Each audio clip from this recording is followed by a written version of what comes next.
اس آزادی پر پٹائی ہو جائے گی کہ ہندوستان آزاد کا مطلب یہ نہیں ہے کہ جو تو چاہے وہ کرے.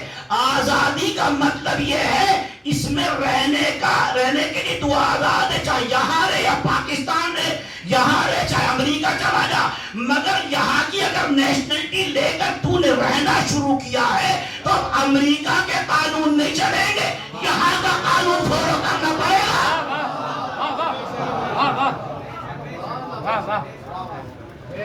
جو کہتے ہیں نا اپنی بدامالیوں کو چھپانے کے لیے بہت سے لا اکراہ فی الدین, مولانا دین میں کوئی جبر نہیں ہے. آپ نے نماز کو کیوں کہہ دیا, روزے کو کیوں کہہ دیا لا اکراہ فی الدین, دین میں تو کوئی جبر نہیں.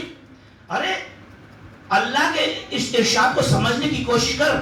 اللہ کہہ رہا ہے دین میں جبر نہیں ہے, یہ نہیں کہا کہ نماز میں جبر نہیں, اس کے حکم میں جبر نہیں, اس نے کہا دین میں جبر نہیں ہے. تجھے اگر نماز نہیں پڑھنی ہے, تجھے روزہ نہیں رکھنا ہے, خمس نہیں دینا ہے, زکوٰۃ نہیں نکالنا ہے, تجھے یہ پسند نہیں ہے تو دین چھوڑ کوئی دوسرا دین اپنا لے. دین میں جبر نہیں ہے, تجھے کسی نے جبریہ نہیں کہا کہ اسلام میں داخل ہو جا, اپنے اختیار سے آیا تھا, لیکن جب مملکت الہیہ میں آ گیا تو قانون الہیہ کو اپنانا پڑے گا. سلوات پڑھے گا.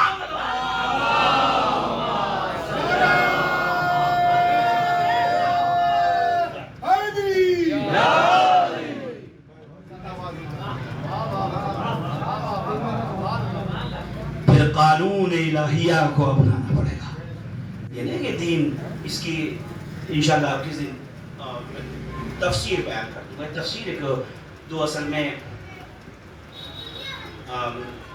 انصاری بچے تھے, نوجوان, وہ عیسائی ہو گئے تھے.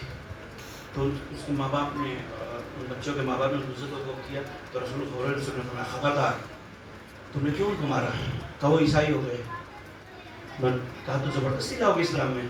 تو اس وقت یہ آیت نازل ہوئی تھی لا اکراہ فی الدین, دین میں جبر نہیں ہے میرے عزیزو, دین میں جبر نہیں ہے. قسم خدا کی جو لوگ منوانا چاہتے ہیں تلوار کے سائے میں کہ یہ دین اختیار پر نہیں, ادلہ لائیے, دلیلیں لائیے, دلیل کاٹ دیجئے. اگر آپ حق پر ہیں تو دلیل کاٹ دیجئے. بھئی دلیل کاٹ دی گئی ہماری, ہم جھک جائیں گے, یا تو تسلیم ہو جاؤ یا تسلیم کر لو. دو چیزیں ہوتی ہیں. تسلیم ہونے کا اگر مادہ کسی میں نہیں ہے تو اس سے بحث کرنا بیکار. یا تو تسلیم ہو جاؤ دلیل کے سامنے, یا تسلیم ہمیں کر لو دلیل کے سامنے, مگر دلیل کو دلیل سے کاٹو, تلوار مت نکالنا, چونکہ تلوار نکالنا ظالموں کا شیوا ہے, دلیل پیش کرنا رسول کا پیشہ ہے. سلوات پڑھیں.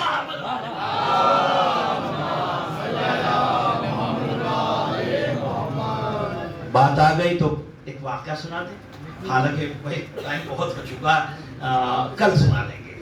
اچھا بھائی نوجوان ماشاءاللہ اتنا متحرک ہے تو پھر تو سنایا جائے گا. واقعے دو سنا رہا ہوں اس سے چونکہ متعلق ہے. ایک واقعہ جس کو ہم کبھی کبھی مدینے کا واقعہ کہتے ہیں, وہ ہے مکے کا بڑھیا والا واقعہ. جی ہاں, یہ مکے کا ہے, مدینے کا نہیں. بہت سے مدینے کا کہتے تھے, مدینہ نہیں ہے, مکی زندگی کا واقعہ. وہاں جب مکے میں زندگی بسر کر رہے سرکار تو آپ کے پاس کوئی طاقت نہیں تھی, صرف ایک ابو طالب جیسی طاقت تھی. سرکار ابو طالب کی طاقت معمولی نہیں ہے. اور کرنے والی انشاءاللہ کسی اور دن گفتگو کریں گے.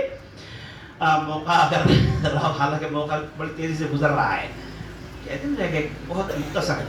تو بڑھیا ہے کہ جو روزانہ کوڑا پھینکتی وہ جمع کر کے رکھ لیتی ہے اپنی چھت پر. سرکار گزرتے ہیں اور وہ اٹھاتی ہے اور کوڑے کو سرکار کے اوپر ڈال دیتی ہے. اچھا ایمانداری سے بتائیں کہ جناب ہم میں سے کوئی ایک انسان ایک کہیں کسی علاقے سے گزر رہا ہے اور روزانہ کوئی ایسی حرکت کرے تو دو باتیں ضرور ہیں.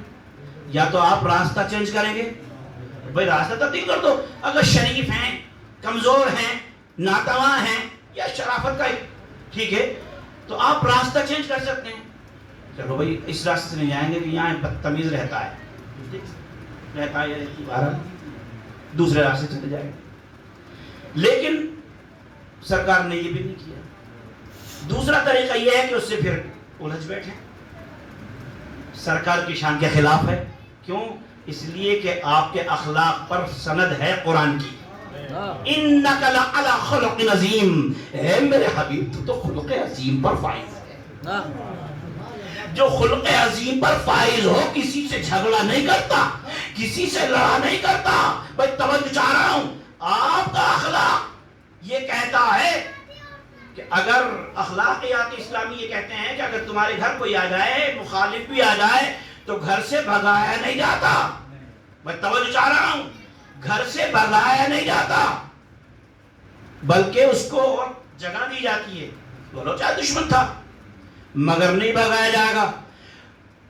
مگر وہ جو معلم اخلاق بن کر آیا، جس کے لیے قرآن سند ہے، وَإِنَّكَ لَعَلَىٰ خُلُقٍ عَظِيمٍ، میرے حبیب تم تو خلق عظیم پر فائز ہو. اب وہ کسی کو گھر سے بھگائے. اب یہ سناٹا ہے. کیوں؟ اس لیے کہ ابھی آپ نے دیکھا، میں نے کیا کہا کہ اگر آپ گھر سے کسی کو بھگا دیں، دشمن کو بھی، تو بد اخلاق کہلائیں گے. یہ کج اخلاقی ہے میرے عزیزو. مگر کیا سرکار نے اگر بھگایا، کسی کو سرکار نے اٹھا دیا، تو کیا خدا نہ خواستہ سرکار کے اخلاق پر بھی حرف آ جائے گا؟ نہیں آئے گا. کیوں؟ اس لیے کہ سرکار کے اخلاق کی ضمانت قرآن نے دی ہے. اب اگر سرکار کسی کو اپنے پاس سے بھگا دے تو سرکار کے اخلاق پر حرف نہیں آئے گا. یہ ماننا پڑے گا یہ تھا اس قابل کہ اس کو بھگایا جائے. سوال پڑھا آپ نے.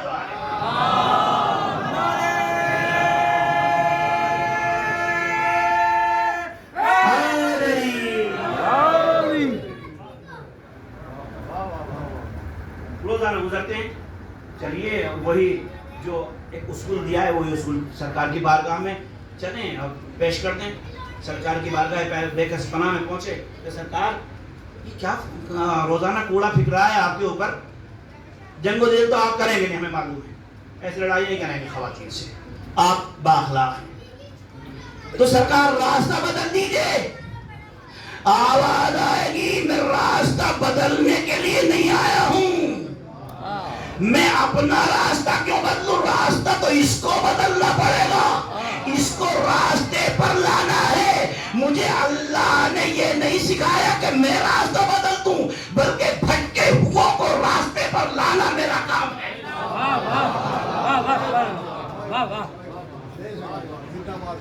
جا رہے ہیں اتفاق میں کوڑا نہیں آتا. اس روز ایک روز ایسا ہوا کوڑا نہیں آیا. سرکار نے پوچھا کہ اب یہ نہیں کہا کہ کوئی کوڑا آج ہمارے اوپر نہیں آیا، لوگوں کو بتائیں، ظاہر کریں کہ میں اتنا بااخلاق انسان ہوں، دیکھو کوڑا پھینک دیں جب بھی گزر رہا ہوں. کہا کہ سرکار نے معلوم کیا کہ یہ جو گھر ہے، اس گھر میں خاتون ایک ضعیفہ رہتی تھی، ایک بزرگ رہتی تھی. کہاں؟ کہا کہ طبیعت تو ٹھیک ہے، کہیں گئی ہوئی ہیں. لوگوں سے پوچھا کہ سرکار اچھا لوگوں کو خبر ہو چکی تھی اس بات کی، بیمار ہو گئی. اور بیمار ہو گئی کہا بھی اس انداز میں جس انداز میں ہم کہتے ہیں آپ سے ایک دوسرے سے کہ میاں یعنی وہ فلاں بیمار ہو گیا، چونکہ آپ کا عطاب پڑ گیا، آپ کی بددعا کام آ گئی. اچھا ہم جیسے اگر رسول ہوں، اگر ہم سے کوئی یہ کہے کہ مولانا آپ کی بددعا کام آ گیا، آج بیمار ہو گیا، تو مولانا سی بتانے گا کہ دیکھا، تاکہ لوگ مجھے ولی ماننے لگے. دیکھا میں نے بددعا نہیں کی تھی، اگر بددعا کر دیتا تو بجلی گر جاتی. یہ تو بددعا نہ کی تب یہ عطاب ہے، تو دو چار کو اور ظاہر کرتا.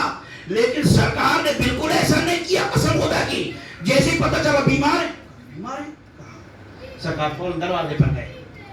جانے کے بعد دق الباب کیا. آج کی زبان کو کہ بیل نوک کیا دروازے پر، دق الباب کیا. اندر سے آواز آئی کون؟ کہا میں محمد. کیا اجازت ہے کہ میں اندر آ جاؤں؟ یہ اب بھی نہیں سمجھی. کہا کہ ہاں آ جائیے. کافرہ کا گھر ہے. پہلا درس رسول نے کیا دیا کہ کسی کافر کے گھر میں بھی، کسی غیر گھر میں بھی بغیر اجازت کے داخل نہ ہونا. اگر تم مسلمان ہو، اگر مسلمان ہو تو کسی کے گھر میں بغیر اجازت داخل نہ ہونا. اجازت مل گئی، اندر گئے. اب جو چہرہ دیکھا یا تو بیٹی تھی وہ ایک دم اٹھ بیٹھی اور کہتی کہ پتہ چل گیا کہ میں بیمار ہوں، معلوم ہو گیا کہ میں بیمار ہوں، اس لیے آپ امتحان لینے کے بدلہ لینے کے لیے آئے ہیں، انتقام لینے کے لیے آئے. سرکار نے فرمایا کہ مجھے جذبہ انتقام کے لیے پیدا نہیں کیا گیا، مجھے تو معاف کرنے کے لیے پیدا کیا گیا. میں تو لوگوں کو معاف کرنے کے لیے، معافی کا درس دینے کے لیے آیا ہوں. کہ کیا مطلب آپ انتقام کے لیے نہیں آئے؟ کہ نہیں، مجھے پتہ چلا تھا کہ آپ بیمار ہیں. اس سے پہلے جو آپ کو دیکھا تو میں نے آپ کے ساتھ کسی اور کو نہیں دیکھا تھا، تو میں یہ محسوس کرنے لگا کہ شاید آپ تنہا ہیں. جب بیمار ہو گئے تو پانی آج کل جیسے ٹیپ میں آتا ہے یا آپ اپنے گھر میں نلکا لگوا، ایسا نہیں تھا. دور سے کئی کلو میٹر جا کے پانی لانا پڑتا تھا. مشق اپنے دوش پر اٹھا کر لاتے تھے یا پشت پر لاد کر لاتے تھے، اس کا تسمہ گلے میں ڈال دیتے تھے، مشق میں پانی ڈال رہے ہیں. اور اگر برتنوں میں لا رہے تو سر پر. کہا کہ میں نے محسوس کیا آپ تنہا تھیں تو اب بیمار ہو گئے. مجھے محلے والوں نے بتایا تو میں اس لیے آیا ہوں آپ کی مزاج پرسی کے لیے، عیادت کے لیے، کہ اگر آپ کے گھر میں پانی نہیں ہے آپ کے برتنوں میں پانی بھر دوں. اگر آپ بیمار ہیں، کسی حکیم، طبیب، ڈاکٹر کی ضرورت ہے، میں اس کو لے کر آؤں، آپ کے لیے دوا لاؤں. کچھ غذا کی ضرورت ہے، میں غذا مہیا کروں. یہ میری طرف سے جو کچھ بھی ہدیہ ہے، نذرانہ ہے، اس کو قبول کر لیجیے. کہا کہ سرکار، وہ کہتی کہ کیا واقعی ایسا ہے؟ کہا کہ یہ آپ کا اخلاق تو بہت بدتر نہیں، میرا نہیں، یہ میرے دین کی تعلیم ہے. تو آپ کا دین اتنا حسین دین، اتنا عظیم دین. کہا سرکار معاف کیجیے گا، میں تو آپ اپنے جیسا آپ کو سمجھ رہی تھی. کیا کوئی گنجائش ہے کہ میں نے اتنی گستاخیاں کی ہیں؟ کیا معافی کا خانہ ہے کہ میں آپ کے دین میں شامل ہو جاؤں؟ کہا کیوں نہیں، آپ ہو سکتی ہیں. کلمہ پڑھا، آپ کے دستے اقدس پر بیعت کی، مسلمان ہو گئی. میں توجہ چاہ رہا ہوں. کلمہ پڑھا، مسلمان ہو گئی. جملہ کہہ دیا کہ سرکار میں اپنے جیسا آپ کو سمجھ رہی تھی. اس کا مطلب یہ کہ جب تک کافرہ تھی نبی کو اپنے جیسا سمجھتی رہی.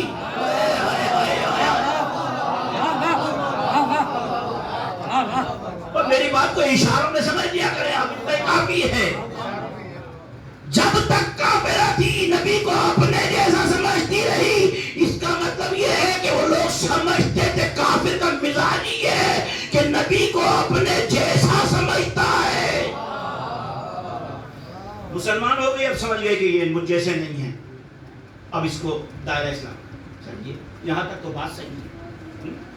یہ ہے مکی واقعہ. اب ایک مدنی بھی سن لیجئے، جہاں ٹائم ہو رہا ہے تھوڑا سا، اور بھی صحیح کوئی بات نہیں، مجھے تو جانا پڑتا ہے.